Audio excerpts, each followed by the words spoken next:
Hello, and welcome to day 3 of our Understanding by Design curriculum writing trainer, specifically Understanding by Design principles and practices. Again, day 1 was the big lift, where we get introduced to big ideas, enduring understandings, essential questions, addressing those big ideas to generate inquiry, thought, decision making. Big ideas and essential questions linked to standards.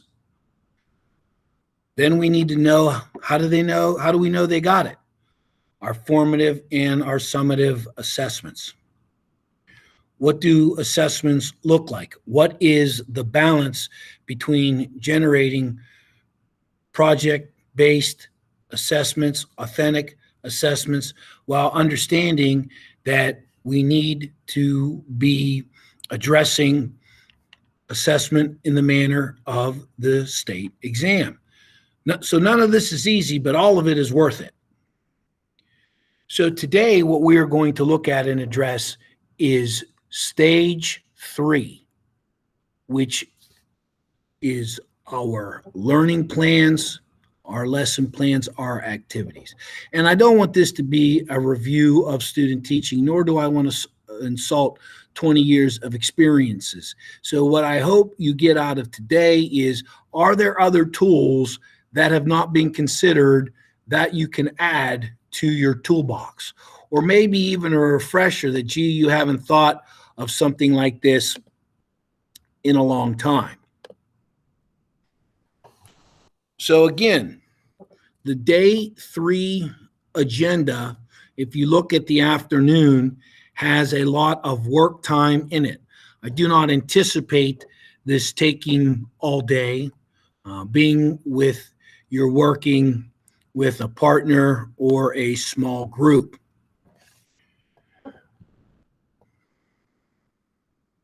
When it comes time to build our lesson plans, this is where the Understanding by Design curriculum model meets the needs of Carol Ann Tomlinson's differentiated instruction model.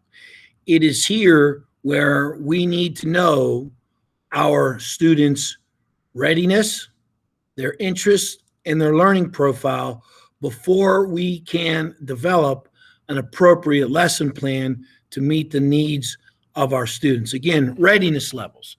Have we done any pre-assessment? Do we have an idea of not only where the class is in general, but maybe where some students are specifically, both advanced and perhaps not there yet? Interests. How can we link these lessons to things that they are interested in? And then learning profile. How do our students learn? Group activities, kinesthetic activities. And there in the bottom right-hand corner, you see it says complex instruction. We don't want to be difficult. We want to be complex. And what does that mean in the eyes of Carol Ann Tomlinson? What that means is, when we give homework, for example, if I can effectively measure what a student knows and is able to do through a smaller assignment and an effective assignment, giving them multiple assignments of the same thing is just being complex. Or excuse me, just being difficult. It's not being complex. We want to strive to be complex, not difficult. All right, so I asked for you to, in your manual, to look at page 123. On page 123, we are going to analyze current practices against best learning design. So maybe we haven't thought about our current practices and whether they are or whether they are not best learning designs. But as you look at page 123, relative to expectations, instructions, learning activities, assessment, scope, and sequence. I'd like you to take this time as a reflection. So, please, on page 123, at this time, take the inventory survey. I would then like you to share your results of the survey with the group that you're working. Please pause the video at this time, take your survey, and then return when you are ready to continue.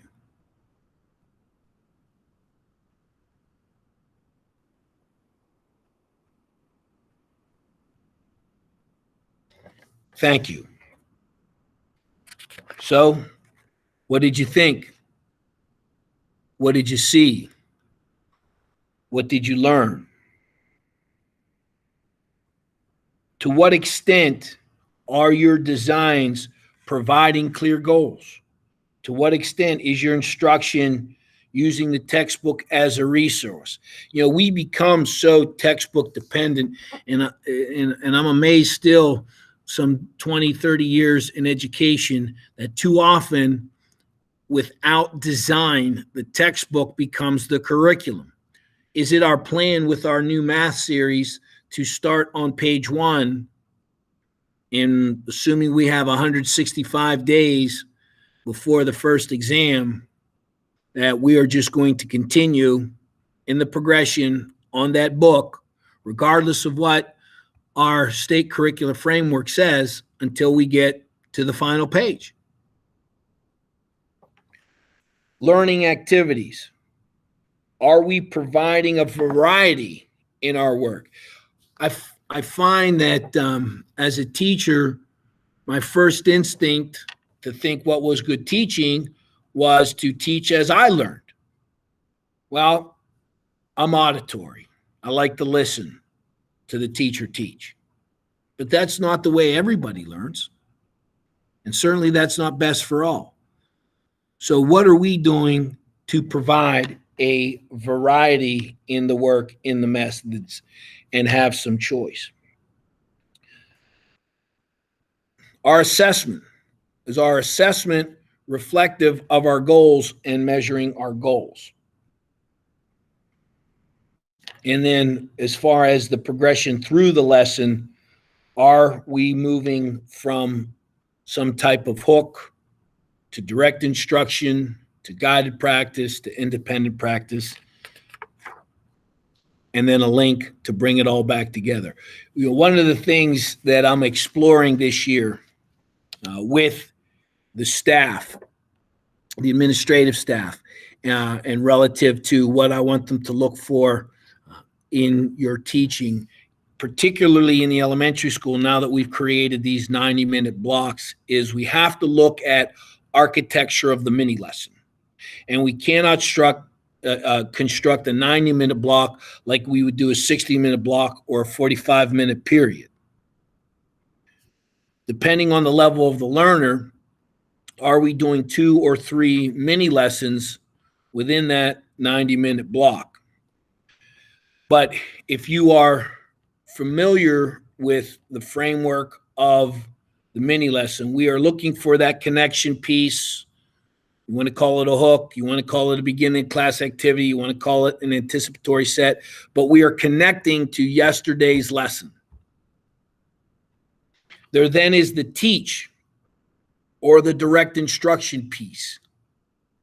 But the majority of the lesson, whatever the time frame, the majority of the lesson ought to be active engagement. Are the students taking part in the lesson? Again, if you think back to the term sage on stage, right? We want to minimize being the sage on stage, and we want to maximize your participation in those lessons. Following the active engagement, we want to recognize, we want to clearly restate what was the eligible content, what was and constitutes proficiency in this particular lesson. And that obviously would be measured against whatever formative or summative assessment. And then finally, the overall view of that lesson There's an emphasis on cooperative engagement, an emphasis on active engagement. Do we see strategies of differentiation like conferencing? Are we seeing formative assessments such as checks for understanding? Is there the ability for a teacher to monitor group strategy lessons? So there's a lot within that when we talk about the architecture of the mini lesson, but I believe that that is worth exploring, and look for more information to come relative to that. And again, maybe you haven't used those terms: connect, teach, engage, link. Maybe you haven't used those terms, but that doesn't mean you haven't been doing those practices. One of the advantages and what we're trying to do with this whole process is, again, what is the common universal nomenclature that we are going to use for curriculum? What is the common nomenclature that we are going to use for instruction? So building district-wide communication and understanding having the same understandings of the same terms means a lot in terms of consistency and in terms of moving us forward. So let's look at page 81, teaching and learning for understanding. So again, I don't want to insult your experiences. I don't want this to be a student teaching 101, but let's look at some refreshers, if you will.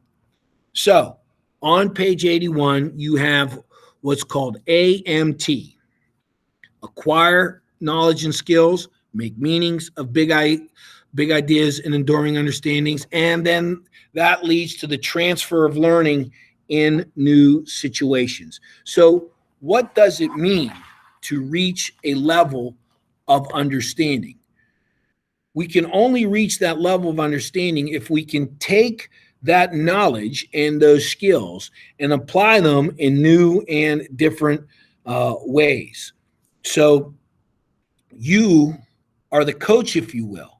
You are providing the feedback on what they're doing. They are then making adjustments to their performance, and then ultimately the performance demonstrates that they do have a degree of understanding, and ultimately that performance demonstrates that they can take that knowledge and apply it outside of the context or content that you are currently using.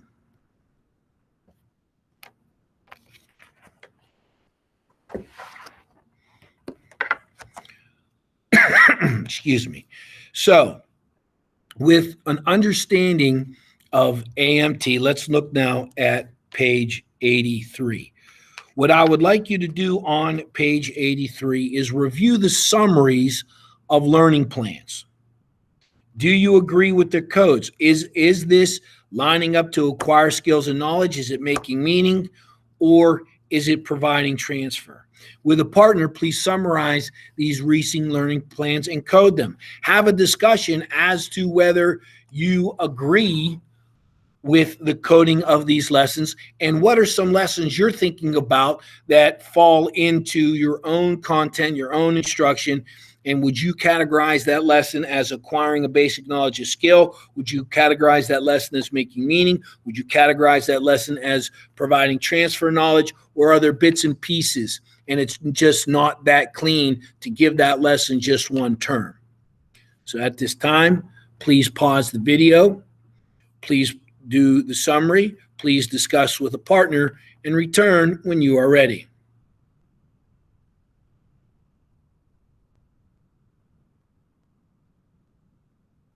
Thank you. I think it's difficult to code exclusively. I think we can code with a preponderance, if you will, and it might lead to more than one versus the other. But I think that our lessons should lead from one to the other, right? So if we have lessons that do acquire skills that generate greater meaning, and then that meaning provides transfer into another context, that cycle and that loop ought to be continuous. On page 84, how do our lessons evolve from acquire to making meaning to transfer. So please take some time within your groups. Look at the layout of a unit. Do you find that in the beginning of the unit, you're doing more of acquiring knowledge and skills, and then it progresses to making deeper meaning? And by the time the summative assessment rolls around for that unit, that we are indeed talking about transfer knowledge? Please press pause and return to the video when you are ready.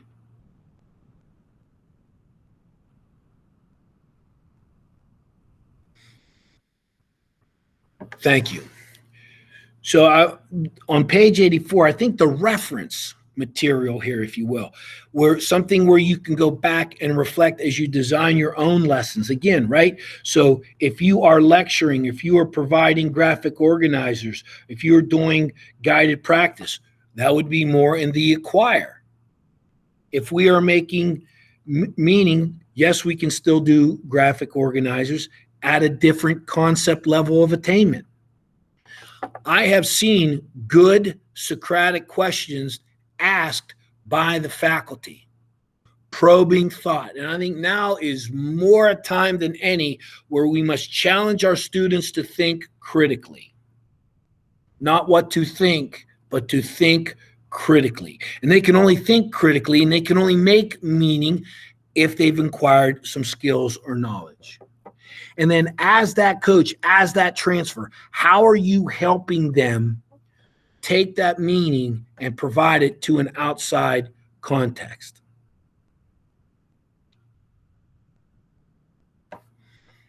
Okay, where to?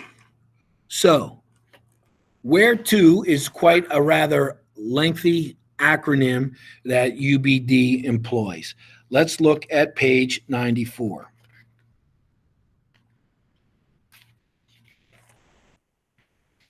You see on 94, 95, 96, 97, there are a lot of where to documents.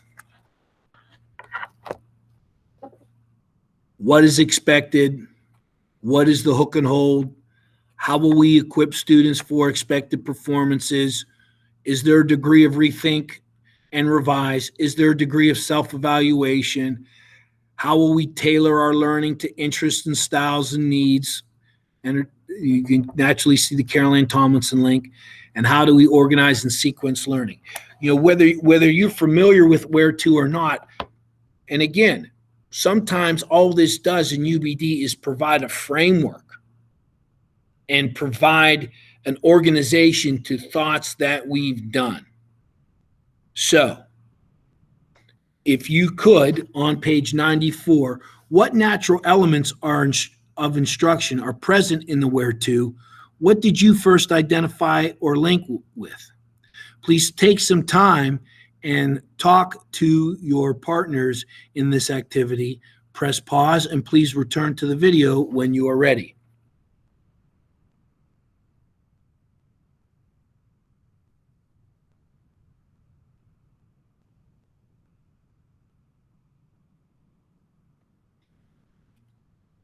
Thank you. For me, some of the first things I identify with are the beginning. Where are we going? What's expected? That goal-setting mentality. How will we hook and hold the interest?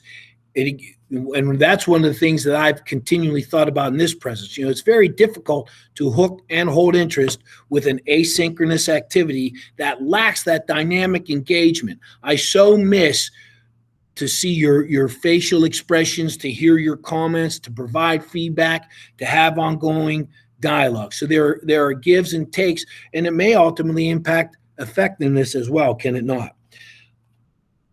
As we get older and become a better student, and we are always lifelong learners, correct?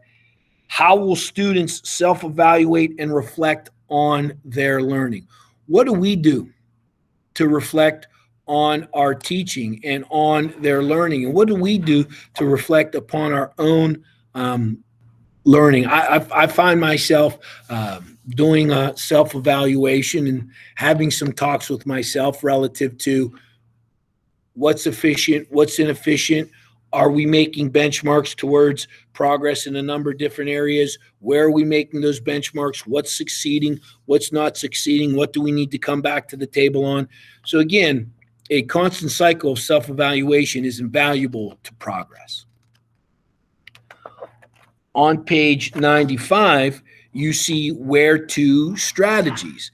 And you may have seen some, and again, I'm going to say this again and again. I'm not trying to insult your intelligence and say you haven't seen some of these things.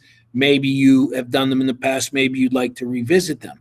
You know, a KWL chart, what do they know? What do you want them to know? And what are they going to learn?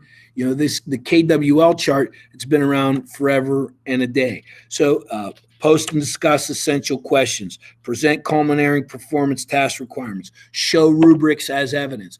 All good strategies, all things you know, all worthy of repetition and all worthy of reconsideration. An interesting point and a point of emphasis, I would say, is pre-assessment. If we look at pre-assessment, formative assessment, and summative assessment, if there are any that might get overlooked, in my mind, it might be pre-assessment. And as we kick off the year, it's natural for us to start at what we think our day one is. Where should a student be by 9th grade that I can start on this content? Where is it, does the student, if they're in this math class, they ought to have the prerequisite skills to be able to start this math class on day one. Are my 3rd graders, after 18 months of interrupted instruction, ready for day one of 3rd grade? Well, we could make all those assumptions and just start, couldn't we? But we need to take some pre-assessments to see where our students are at the beginning of the year, the beginning of a unit, the beginning of an activity. And then we need to use those pre-assessments to make alterations in our discussions and in our lessons. Again, nothing about that is rocket science, and nothing about that is something you have never heard of. But again, I believe that pre-assessment is worthy of reinforcement. On page 96, what I would like you to do is have a discussion in your group on what is the role of pre-assessment in our classrooms and what pre-assessment strategies do we typically use. Please take some time, press pause on the video and return when you are ready.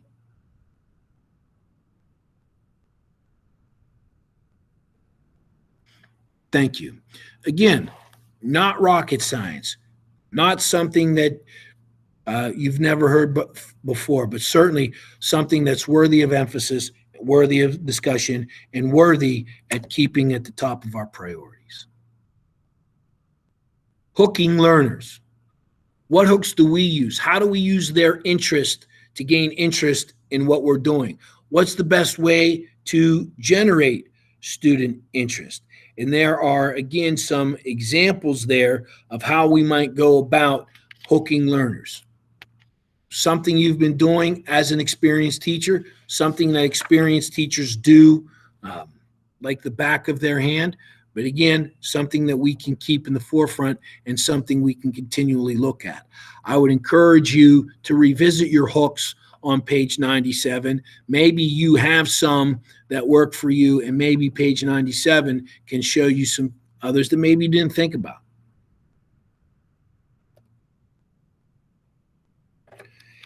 A popular model is the Frayer diagram. The Frayer diagram is a graphic organizer used for introducing new vocabulary and new concepts. So the Frayer model is good for concept attainment. I invite you to turn to page 100. I know many teachers have heard of the Frayer model. Many teachers utilize the Frayer model. Are you familiar with the Frayer model, and what formative assessments techniques have you used effectively? So I encourage you to take some time if you are looking at a way to provide visualization to new vocabulary or new concepts, and consider the Frayer model. And I would also like to encourage you to talk to other members and other of the faculty and colleagues and see who's used this well, if you haven't used it, and why has it worked for you.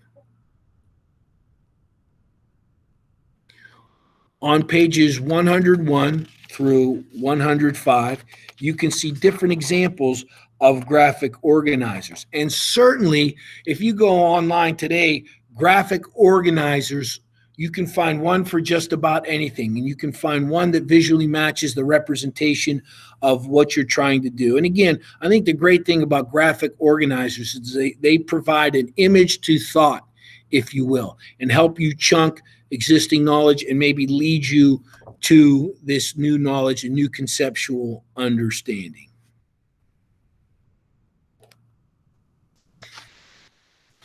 Summarizing. How do we utilize summarizing? You know, when you propose students, for example, to do a 25-word summary, they think that's easy. Oh, I only have to write 25 words. Ah, yes, but you have to write the right R-I-G-H-T words. You have to W-R-I-T-E-R-I-G-H-T, write the right words. So it becomes about priority in that summary. So how do we create priority in the summary with a 25-word summary for an example? And that could be a degree, a good exit ticket out the door. Then you have time to look and you have time to see what did they grab as the priority within your lesson.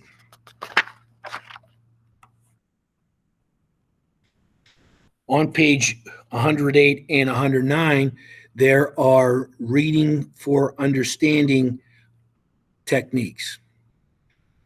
How do we foster reading to learn? So right, K-1-2, you're learning to read. From third grade on, we're reading to learn. What's the role of guided readings or read-alouds in your classrooms? For me, in the journey for content literacy, there, regardless of grade level, regardless of reading level, there are really 3 simple things that we can do as educators to increase content literacy. The first thing is read to them. Some of our text and some of our content is vocabulary heavy. And if they don't hear how the word's pronounced and used correctly, comprehension is going to break down. So you reading to them is important for them to hear good practice. Having them read to you provides you feedback. How is not only their fluency, but if their fluency is interrupted and their fluency doesn't make sense, the comprehension might not make sense. So have them read to you. Can they verbalize new and different concepts and pronounce them correctly? And then beyond pronouncing correctly, read the text and come up with a explanation from context clues. And also, now this is the tough one, structured time to read. Because if you give them unstructured time to read, bad readers can look very much like they are actually reading. But please make sure they have the reading turned the right side up. Every so often, they'll turn the page. But structured time to read where you are monitoring their independent reading is important. 3 simple strategies for content reading. Read to them, have them read to you, structured time for them to read. Tips for essential questions. So when we think about essential questions, they're driving thought, they're generating inquiry.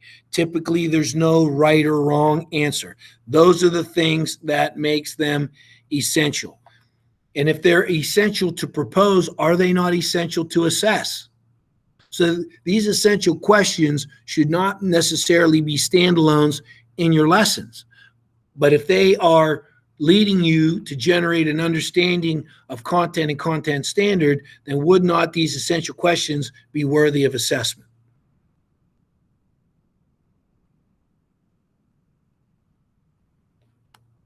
So, now that we are on our way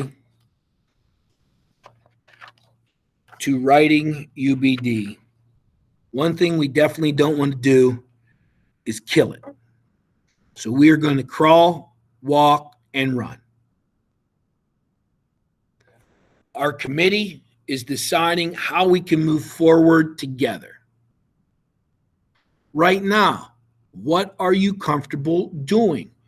What are you not comfortable doing? And where can you get the support that you need to become comfortable? It's our intent to be on this multi-year journey together. It's our intent that you provide feedback so we know where you are, and we're also going to look at where you are to formatively assess the progress of the individual in the group. And then as we go along, we are going to then provide additional supports that you might need. So we've started small in that we formed a committee a few years ago.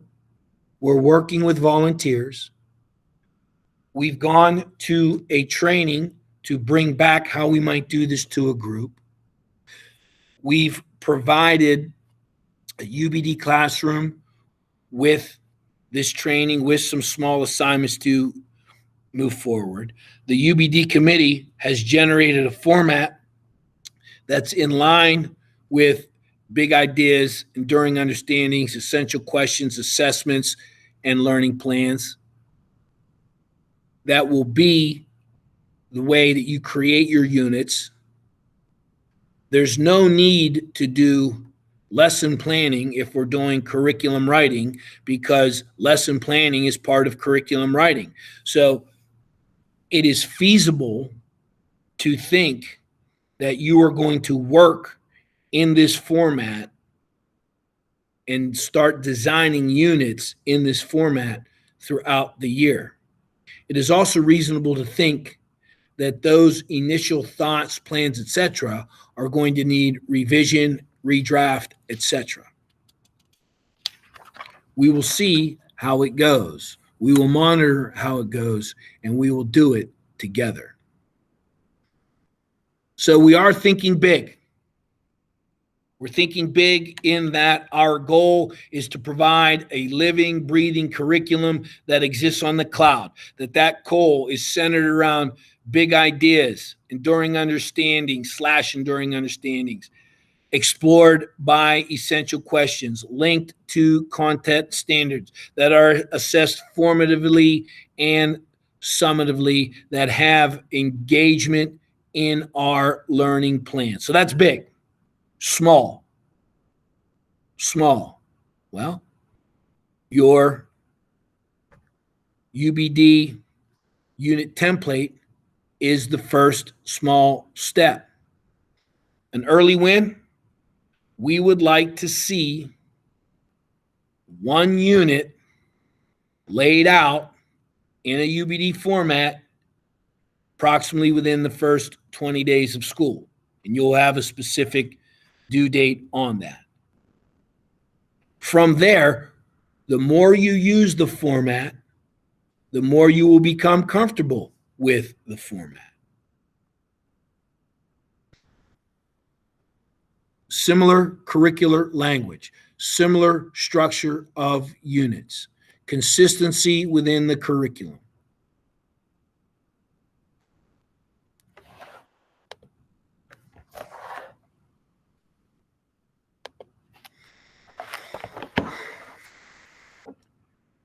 The work is difficult.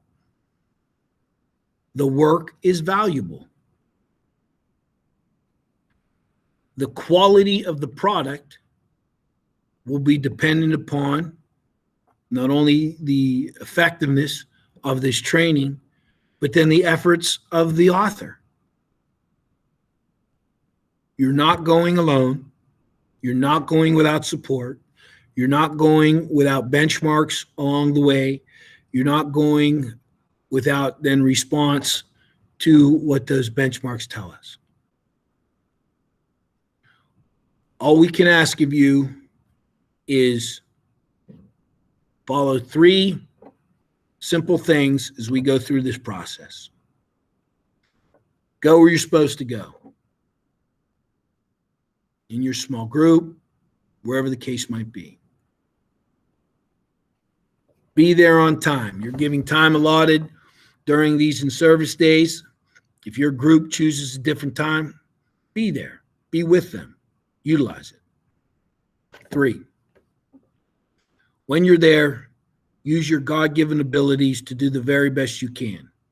Whether it's writing curriculum, delivering instruction, participating in professional development, whatever the case might be as an educator, you have great talent. The evidence of that talent is the performance of your students, and we have an obligation to use that talent. Thank you very much for going through these asynchronous trainings, and thank you in advance for the product that you are going to do in order to create a living, breathing curriculum that can be revised, revisited, and exists on the cloud. Have a great day.